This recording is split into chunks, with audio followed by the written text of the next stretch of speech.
Okay, well, if other people file in, then they do. I think we'll get started. So, we're here today to do a quick little webinar on our newest feature of Sherlock, which is our Viewpoints feature. I'm going to share my screen here. Um, I'll just kind of go through a quick demo of what it does and what it can do. And then afterwards, if you guys have any questions for me, you can feel free to throw it in the chat if you want to do it that way, or we can unmute our mics and just have a chat about it. So with that, I will start with a demo of the Viewpoints feature. So I have a model here that I have already pre-grouped up with Distill, and I've done a few other little things. I've went into one of the clashes here and I've added some red lines to it and changed its viewpoint, just to kind of simulate what a coordinator might do. And then the other things that I've done is I have assigned some of these clashes already. So using just the regular assignments of the clash detective. So you would kind of do your same process that you normally would do. Set up your viewpoints how you want them, and then you would use this viewpoints feature. So we created this because of the some things that we saw as kind of downfalls of the reporting feature of Navisworks. So actually, I will just show you real quick what we were trying to do here. So one was when you do use the reporting feature of Navisworks and you use it and you put it on group headers only. So when you do it for clash groups, so it only creates one viewpoint for each. It puts everything into a folder. So this is ends up being a lot of work to just be able for somebody to look through these viewpoints. So that was one thing. And the other thing that we saw as an improvement that we could make is we could also automatically create orient viewpoints and isolate viewpoints at the same time, so that you can kind of produce those viewpoints that are really useful for somebody to review a clash that they may or may not have the clash detective. So with our viewpoints feature, you can select as many clash tests as you would like to produce viewpoints for. And then you get a few options down here. So the first two determine the folder structure of the viewpoints. So by default, the first folder within your viewpoints folder would be the name of the test. And then there would be no subfolders underneath there, but you can change this. So you can, instead of grouping clash viewpoints by test, you can group them all by assignment. So there'd just be top level folders for assignments. You can group them by status, or you could not group them at all. So I'm going to use the default of test, and then I'm going to choose a subfolder structure where it's going to create within each test folder, it will create assignment folders. So then that will throw all of the clash viewpoints for a specific assignment into a folder for you. And then the other options that are all turned on by default, but you can turn them off if you would like. The first is that it will put a top level folder that is timestamped. So it'll just say clashes and then whatever date that you produced all of these viewpoints for. So that's nice for just kind of keeping your saved viewpoints tree correctly, so that you can kind of keep all of those viewpoints in the same place that happened on the certain days. And the other thing is that you can have it automatically include orient plan view viewpoints, and you can have it automatically include isolate viewpoints. So that's the section box around a clash as well. And then the last thing is that you can have it save the red and green highlighting of the clash detective directly into the viewpoint, so that when somebody is using these viewpoints, they can still kind of fly around and they can review it however they would want to review it, while maintaining the red and green highlighting, so that they can really see which clash or which items are clashing in that area. And then you do have the ability to pick and choose which statuses that it actually creates viewpoints for. So by default, it's going to do viewpoints for new, active, and reviewed clashes, and it is not going to create viewpoints for approved clashes.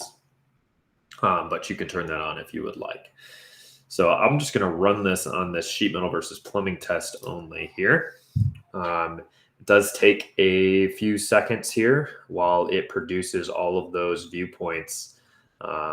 So it is a little bit slower than the regular reporting out of Navisworks, but it is producing, 3 viewpoints for each one of those clash groups within that test. So it'll, in the background here, run through and create those viewpoints. And now it's done. So what it's done is it's put them in that top level folder so that you can stay organized. The inside of that folder, there is a viewpoint to reset appearances. And that is so that you can turn off the red and green highlighting from after you've clicked on one of our viewpoints that has that red and green highlighting baked into that viewpoint. You can see that there is a clash test folder right here, and it's got within it folders that are by assignment. And that's because I chose that then by option to be by assignment. So if you had chosen none under that then by, then there would just be all of the viewpoints here. There wouldn't be subfolders. So if I look in here, you can see that I've got actually 1, 2, 3, 4, 5, 6 clash groups that are assigned to me.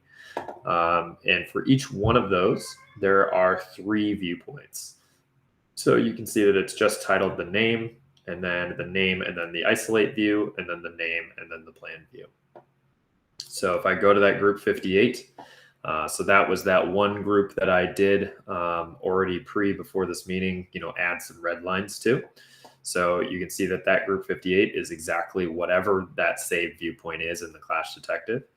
And then that group 58 isolate is that same viewpoint, but isolated.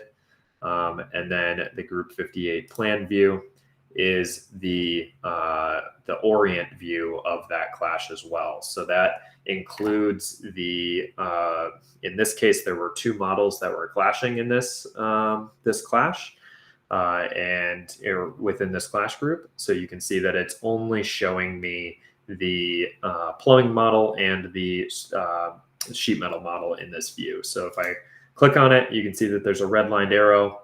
But as we know with red lines, as soon as you start navigating away, that red line will go away. But you can see that the elements that were clashing in that area are still highlighted in red and green for anybody that is not using the Clash Detective.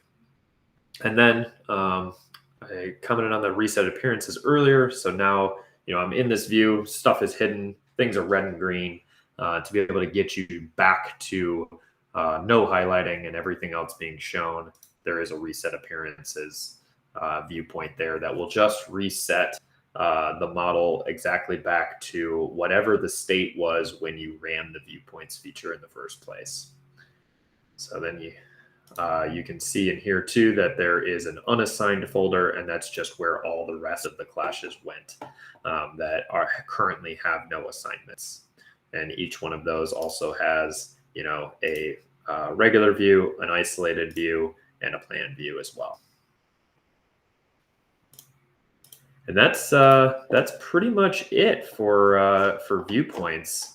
You can kind of play around with how it groups those things and make it work for your workflow. And you can turn on and off those isolate and orient views if you don't want them. You kind of customize it the way that you would like. It's also works very well in conjunction with the distill group naming templates that you can set up in your settings, because as we all know, once the clashes get saved as viewpoints, if you're using this and someone's viewing this in Freedom, and they lose a lot of that information that they would have had in the Clash Detective. So if you use the distill naming templates to kind of bake in, grid line locations or area locations or levels and things like that right into the clash name, then when these viewpoints are produced, that information will just be in the title of the viewpoint as well.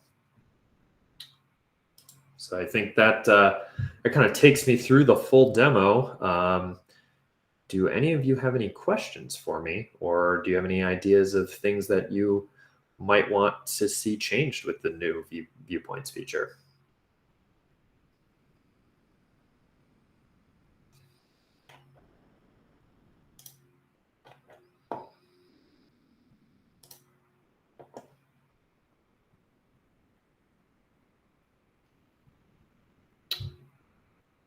All right. Seems pretty silent. If you guys have any questions or anything, you can feel free to unmute. I know I see a couple people are on mute.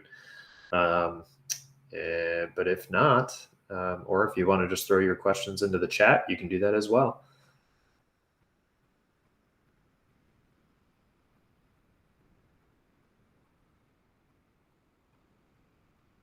Okay.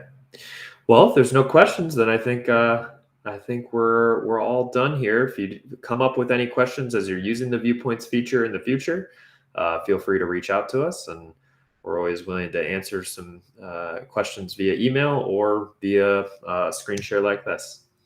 All right, thanks, and have a good day. Thank you, Nick.